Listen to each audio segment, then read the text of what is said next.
नमस्कार, स्वागत है आप सबका दिन भर की तमाम बड़ी और अहम खबरों के साथ मैं हूं कवीन सचान। शुरुआत हेडलाइन से।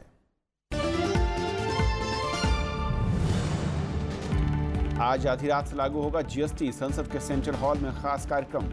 राष्ट्रपति, उपराष्ट्रपति और प्रधानमंत्री समेत कई हस्तियां होंगी शामिल।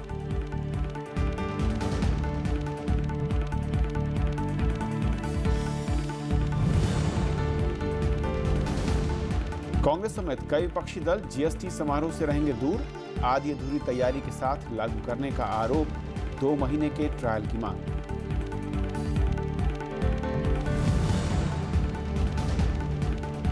जीएसटी के खिलाफ व्यापारियों की देशव्यापी हड़ताल। 6 महीने की मांगी मोहलत, 3 महीने पर हो रिटर्न की सुविधा।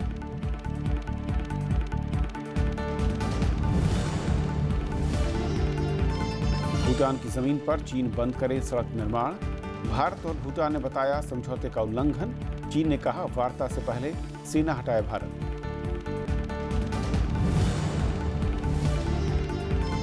राजौरी और उरी में पाकिस्तान की फायरिंग, एक महिला घायल। जवानों ने दिया माकूल जवाब।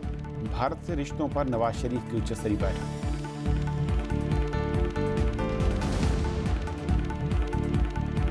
और ये देखते हैं पहली खबर।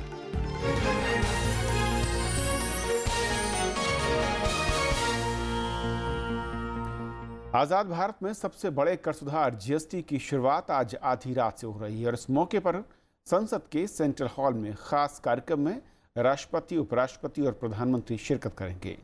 कांग्रेस समेत कई विपक्षी दल कार्यक्रम में शामिल नहीं हो रहे हैं। सेंट्रल हॉल में रात 11 बजे से जीएसटी कानून लागू करने के लिए विशेष समारोह होगा। इसमें राष्ट्रपति, उपराष्ट्रपति, प्रधानमंत्री, पूर्व प्रधानमंत्री और लोकसभा अध्यक्ष समेत कई हस्तियां शामिल होंगी। कार्यक्रम में सांसदों, मुख्यमंत्रियों और जीएसटी काउंसिल के सदस्यों को भी आमंत्रित किया गया है। वित्त मंत्री अरुण जेटली ने राज्यसभा टीवी से खास बातचीत में कहा कि जीएसटी लागू करने में कोई दिक्कत नहीं है। No, I think the kind of overwhelming support the GST has received from all quarters, I think it's been far smoother than what I had originally anticipated. And therefore, I do hope the rollout also is without any major hiccups. Congress, TMC, RJD और वाम दलों ने समारोह में शामिल नहीं होने का फैसला किया है। एनसीपी ने समारोह में शामिल होने का फैसला किया है। जेडीयू ने फैसला पार्टी सांसदों पर छोड़ दिया है। कांग्रेस अध्यक्ष राहुल गांधी ने आरोप लगाया कि इसे हड़बड़ी में लागू किया जा रहा है। अगर राज्यों ने ये कहा है तो सरकार को कोई नुकसान नहीं होता कि छोटे उद्योग को उसकी मांग को देखते हुए, छोटे व्यवसाय के व्यापार की मांग को देखते हुए, राज्यों की बात को सुनते हुए 2 महीने का ट्रायल रन करते हैं। 300 करोड़ अपलिंकिंग उनको महीने में डील करना है। टेस्टिंग क्या हुआ है? 200 कंपनीज पर स्टेट। रिडिक्यूलस। अब सवाल ये है कि जब आप तैयार नहीं हैं तो क्यों ना थोड़ा समय लें? There are issues which need to be addressed. That is why parties have decided not to participate in the celebration along with the government. सरकार ने विपक्षी दलों से फैसले पर पुनर्विचार की अपील की है। मेरा अपील है कांग्रेस से और अन्य पार्टियों से, कृपया आ जाइए। सेंट्रल हॉल है, ये कोई पार्टी फंक्शन नहीं है और ये सबका फंक्शन है। आप लोगों ने इनिशिएटिव लिया है, आपने पहले क्रेडिट भी दिया है। जीएसटी लागू होने से पूरा देश एक बाजार बन जाएगा। 17 तरह के अलग अलग अप्रत्यक्ष कर और कई तरह के उपकर खत्म हो जाएंगे। इसमें कर की 4 दरें 5, 12, 18 और 28% रखी गई हैं। रविंद्र सिंह शौरान, राज्यसभा टीवी। जहां एक ओर केंद्र सरकार जीएसटी लागू करने को लेकर पूरी तैयारी का दावा कर रही है, वहीं दूसरी ओर व्यापारी जीएसटी के नियमों और कर की दरों को लेकर आंदोलन पर हैं। व्यापारी संगठनों का आरोप है कि सरकार जल्दबाजी में इसे लागू करने जा रही है। इस मुद्दे को लेकर भारतीय उद्योग व्यापार मंडल ने आज वित्त राज्य मंत्री से मुलाकात की। 1 जुलाई से जीएसटी के तौर पर देश में नई कर व्यवस्था अमल में आ जाएगी। जीएसटी व्यवस्था का सीधा सरोकार कारोबारियों, कंपनियों और टैक्स कलेक्शन एजेंसियों से है। व्यापारियों का दावा है कि आनन फानन में जीएसटी उन पर लाता जा रहा है, जबकि इसकी जटिल प्रक्रिया की जानकारी अधिकारियों को भी नहीं है। व्यापारियों के जीएसटी रूपी जंजीरों में जकड़ा जा रहा है। व्यापारी उससे परेशान है और उनको जीएसटी के बारे में जानकारी नहीं है, यहाँ तक कि अधिकारियों को इसके बारे में जानकारी नहीं है। तो हमारा यहाँ मांग है कि इसको जल्दबाजी में न लागू करे, इसको 6 महीने के बाद लागू करे। तो इस बात को कि बिल्कुल गरीब फुटकर व्यापारी तबाह ना हो जाए, हमने ये कहा है कि इसकी छूट कम से कम 50 लाख से तो शुरू करो, जो टैक्सी परिधि में ना आए, कम से कम शाम को रोटी तो व्यापारी खा ले। व्यापारी संगठन जीएसटी को 6 महीने बाद लागू करने के पक्ष में हैं। साथ ही 3 महीने पर जीएसटी रिटर्न भरने की सुविधा चाहते हैं। व्यापारी दस्तावेजों में गलती होने पर सजा के प्रावधान हटाने की मांग कर रहे हैं। कारोबारियों को कई उत्पादों में जीएसटी दरों को लेकर भी ऐतराज है। हम जीएसटी का स्वागत करते हैं, लेकिन वर्तमान स्वरूप जटिलताओं और खामियों भरा है। इसका हम विरोध कर रहे हैं और हर हाल में हमारा प्रधानमंत्री जी से, माननीय वित्त मंत्री जी से निवेदन है कि सरल जीएसटी लाएं, जटिलताओं को खत्म करें। आर्थिक मामलों के जानकार मानते हैं कि पूरे देश में एक कर व्यवस्था लागू होने से आम उपभोक्ता को फायदा होगा और साथ ही कर प्रणाली अधिक आसान हो जाएगी। टैक्स की चोरी कम होने की संभावना है और टैक्स जो नेट है वो पहले से ज़्यादा वाइडन होने की संभावना है, जिसका जो ओवरऑल बेनिफिट इकोनॉमी को ये होगा कि अभी जैसे बहुत सारे टैक्स रेट्स हायर रेट पे हैं, तो over a period of time अगर टैक्स बेस बढ़ता है तो आप टैक्स को और मॉडरेट कर सकते हैं। केंद्र सरकार का दावा है कि जीएसटी को लेकर पूरी तैयारी है। राजस्व सचिव हसमुख अधिया ने कारोबारियों के रजिस्ट्रेशन, कारोबार, रिटर्न भरने से जुड़े नियमों को लेकर जताई जा रही आशंकाओं को दूर किया है। मेरा पिछले साल का टर्नओवर, टोटल व्यापार का टर्नओवर अगर 20 लाख से नीचे था तो क्या मुझे रजिस्ट्रेशन कराना है? सवाल है, जवाब है नहीं, आपको रजिस्ट्रेशन नहीं कराना है। महीने में सिर्फ एक ही रिटर्न भरना है, उसके 3 भाग है और 3 भाग में से रिटर्न में से 1 भाग सिर्फ आपको भरना है, बाकी 2 भाग जो है वो कंप्यूटर खुद बना के आपके सामने। इधर व्यापारी संगठन अब खुलकर जीएसटी के विरोध में उतर आए हैं और इसके लागू होने से ठीक 1 दिन पहले इन संगठनों ने पूरे देश में बंद रखा। व्यापारियों ने देश भर में विरोध प्रदर्शन किया। रविंद्र सिंह शौरान के साथ हरिओम राय, राज्यसभा टीवी।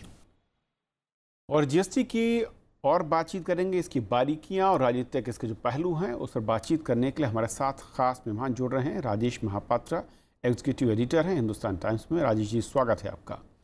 सबसे पहले तो ऐतिहासिक दिन जब आज रात 12 बजे से लागू होना है, लेकिन तमाम जो दल आज के खास समारोह में हिस्सा नहीं ले रहे हैं, उसके पीछे जो तर्क हैं कि जल्दबाजी में लागू हो रहा है, ट्रायल का मौका नहीं दिया, क्या ये तर्क आपको लगता है दमदार है या फिर कहीं राजनीतिक है ये?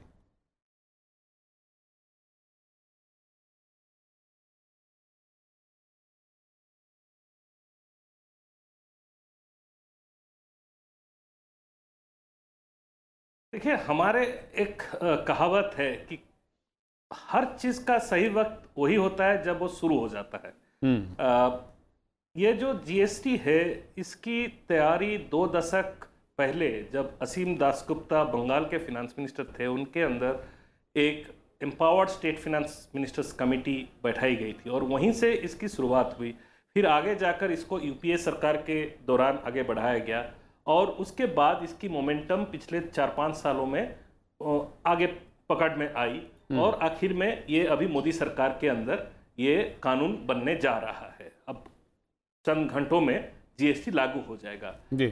ये एक बहुत बड़ा अचीवमेंट है और ये अचीवमेंट सिर्फ सरकार की नहीं, ये सारे पिछले सरकारों की भी है और सारे राजनीतिक दलों की है और इस प्रयास के साथ जुड़े हुए हर कोई वर्ग की एक अचीवमेंट है।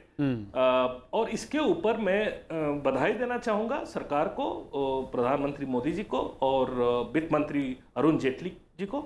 लेकिन आज जो मुद्दा उठ रहा है कि क्या ये चीज थोड़े बेहतर तरीके से हो सकता था, और वो ये जो मुद्दा उठ रहा है, ये जो सवाल उठ रहे हैं, उसके पीछे कुछ कारण है और अगर देखा जाए तो वो कारण बड़े पैमाने पे सही भी हो सकते हैं। पहला चीज ये है कि जो तैयारी की बात हो रही है, अब ये बहुत जटिल व्यवस्था है। जो हमारे सारे राज्यों में अनेक तरह के टैक्स थे, अनेक तरह के शुल्क थे, सारे शुल्क को रिप्लेस करके ये एक यूनिफाइड टैक्स सिस्टम आ रही है, ये एकीकृत बाजार करने की प्रयास है और इन सब चीजों को एक टैक्स रिप्लेस करेगा। तो इसके पीछे हर लेवल पे बहुत सारे चीजें चेंजेस होंगे।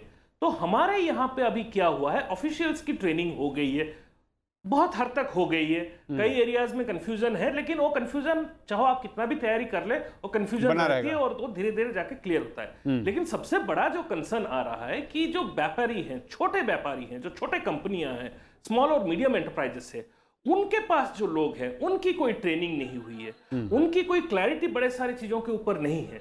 तो इस चीज की डर है कि जो बिजनेस की कंटिन्यूटी है, कहीं ये उस कंटिन्यूटी को एक बड़ा डिसरप्शन के रूप में ना बदल डाले। एक ये बड़ा भय है और ये भय जो है वो मिसप्लेस्ड नहीं है, और ये कहां तक मिसप्लेस्ड है या नहीं है ये अब हम देख ही पाएंगे कल, परसों और मंडे, सोमवार को, जबकि पहला बिजनेस दिन प्रॉपर तरीके से आएगा जी। ये एक पहलू है। दूसरा मुद्दा जो ये है कि आप जो हड़बड़ी की बात हो रही है कि क्या आप तैयारी पूरी तरीके से तैयार हैं, क्योंकि इसमें जो है जो कहा जा रहा है कि 300 करोड़ हिट्स, इसका मतलब है कि 10 करोड़ अपलोडिंग या अपलिंकिंग हर रोज होगी।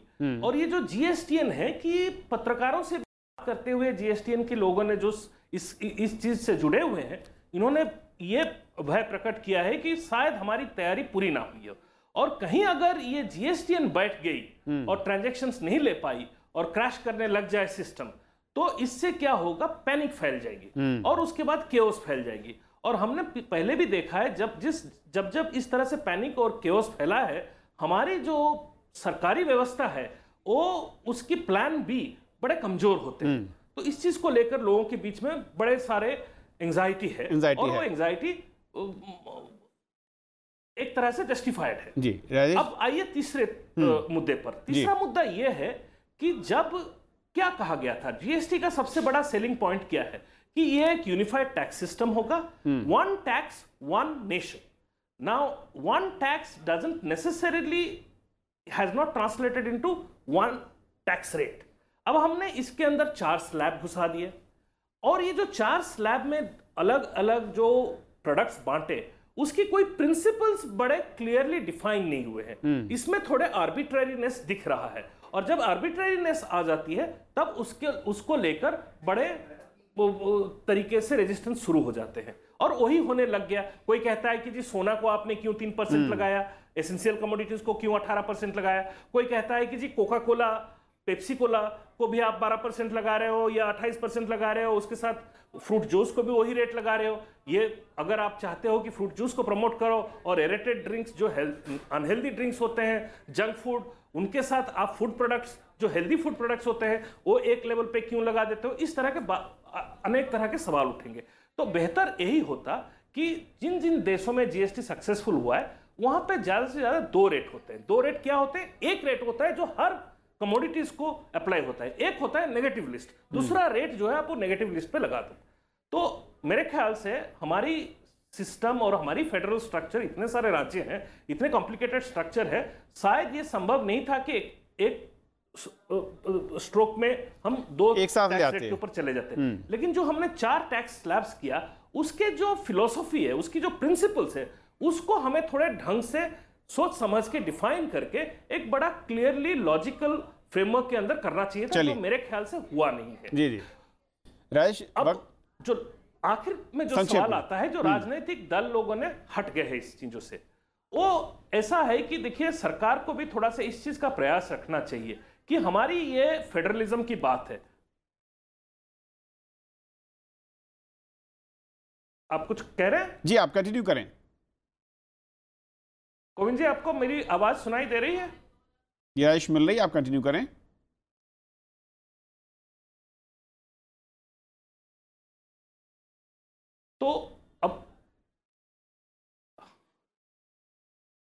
तो आखिर में यही बात आता है कि जो कंसेंसस जीएसटी के लिए बहुत महत्वपूर्ण है, आज वो कंसेंसस टूटते हुए नजर आ रही है। जैसे कि हमने सुना कांग्रेस पार्टी बॉयकॉट कर रही है, नीतीश कुमार जी ने अपना दूत भेज दिया, खुद नहीं आ रहे हैं। लेफ्ट पार्टीज, वामपंथी दल और डीएमके ममता बनर्जी की पार्टी, ये सब दूर हो गए हैं।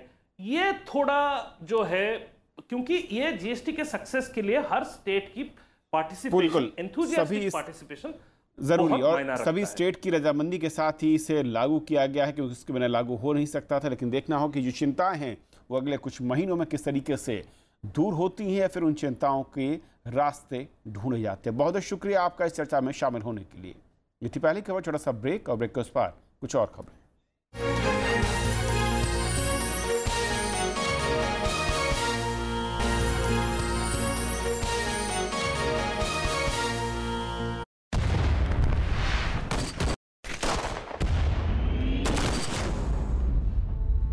I think they're ready to surrender.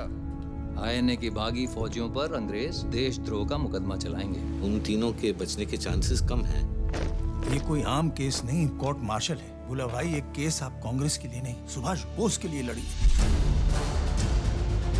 Lieutenant Gobak Singh Dillon, Captain Shah Nawaz Khan, Captain P.K. Sehgal. Section 41, waging war against the king. You are charged with murder. Do you plead guilty to the charges read out? ईमानदारी से आजादी के लिए लड़ने वाली अगर कोई फौज है तो उसका नाम है आजाद हिंद फौज। The safety, honor and welfare of your country comes first, always. British Indian Army hand you over to the Japanese Imperial Army. Hindustan और अंग्रेजों के बीच एक धागा था, वो टूट गया। इस बार कुछ ऊपर नीचे हुआ तो देश में बवाल मच जाए। अब जनता किसी अंग्रेज को नहीं छोड़ेगी। रात दिन अपने सीने विच वजदी आजादी दे राग नू बंद कर ला। अंग्रेजी अफसरों ने साडी हिफाजत नहीं की तो वो हमारी वफादारी के हकदार किस तरह हो सकते हैं? आज हिंदुस्तानी फौज के पास अपना असली मकसद है, हिंदुस्तान की आजादी। तुम मुझे खून दो, मैं तुम्हें आजादी दूंगा। ये मुकदमा पूरी इंडियन नेशनल आर्मी का है, क्योंकि हमने वो दिन देखा है जब हमें ऐसा लगा था कि हमने हिंदुस्तान को वाकई आजाद कर दिया।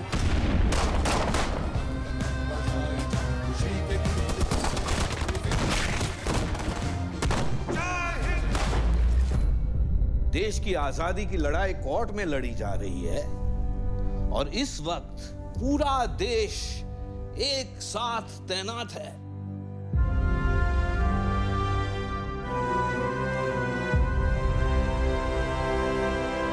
This trial and its judgment shall be remembered throughout history.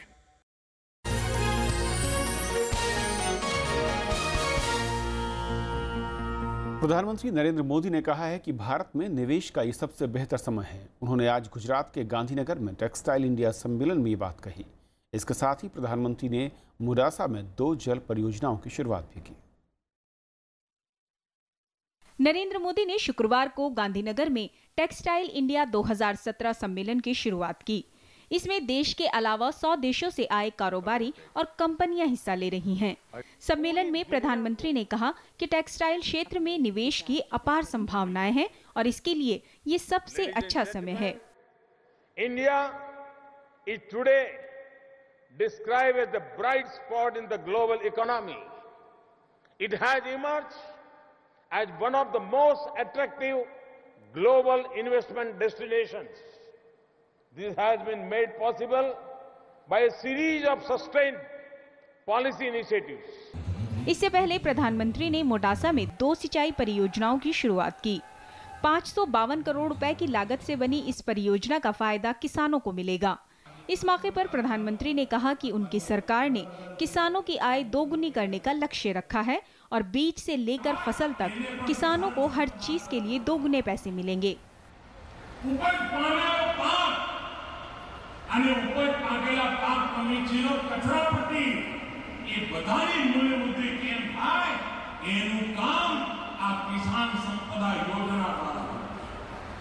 शाम को प्रधानमंत्री ने अहमदाबाद और मणिनगर में हुए कार्यक्रमों में भी शिरकत की।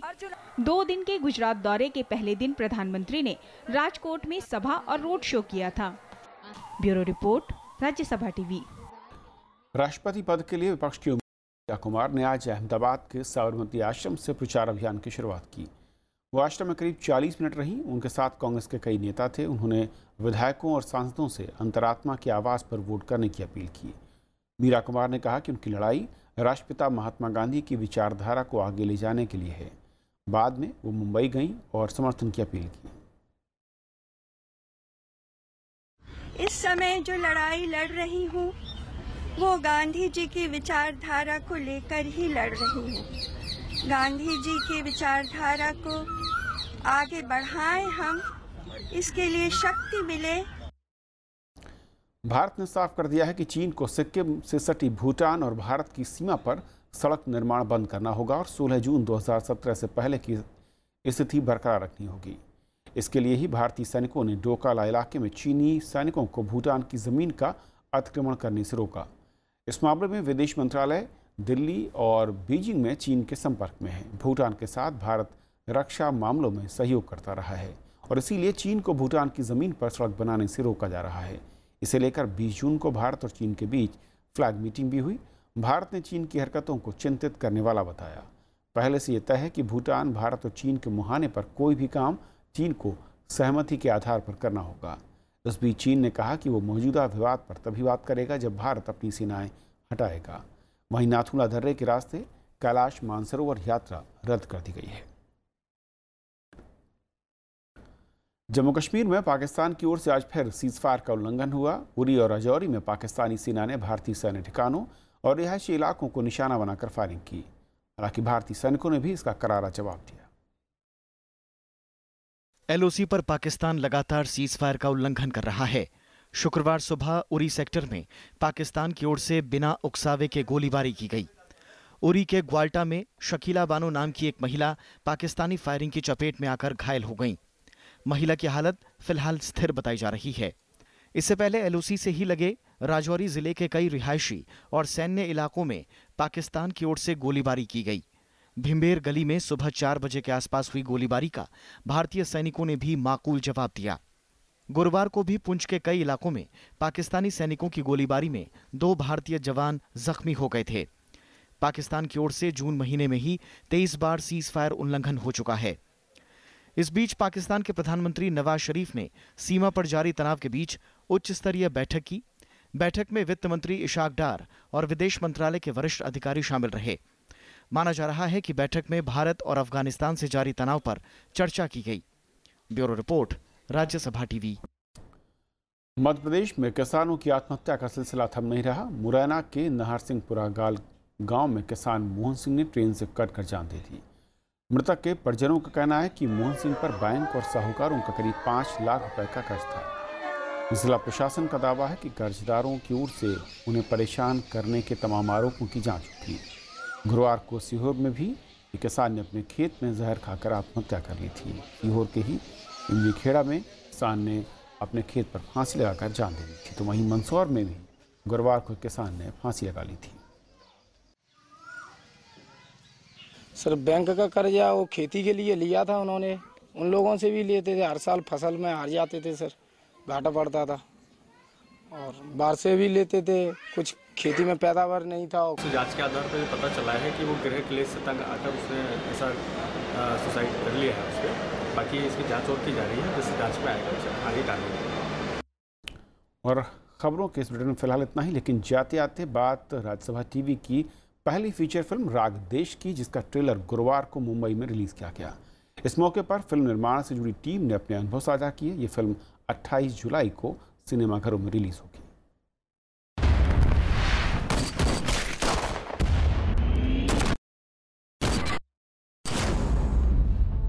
ऐतिहासिक घटना रेड फोर्ट ट्रायल पर बनी फिल्म राग देश का ट्रेलर मुंबई में लॉन्च किया गया।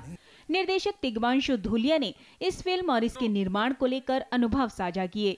अखबारों में कुछ छप ही नहीं रहा था। आजाद हिंद फौज क्या थी, लोगों को कुछ पता ही नहीं था। लोग कहते थे अरे ये तो गद्दार है। हमने पिक्चर में हमारी जो रीड है पिक्चर की वो यही है कि क्या ये गद्दार थे कि ये हीरो थे। तो मैंने कहा इसका नाम होना चाहिए राग देश, यानी the song of the nation. और इसमें एक गाना भी है, ट्रेलर में नहीं, जो कि देश राग पर ही आधारित गाना है। भूला भाई एक केस कांग्रेस के लिए नहीं, सुभाष बोस के लिए लड़ी। फिल्म की कहानी आजाद हिंद फौज के 3 अधिकारियों पर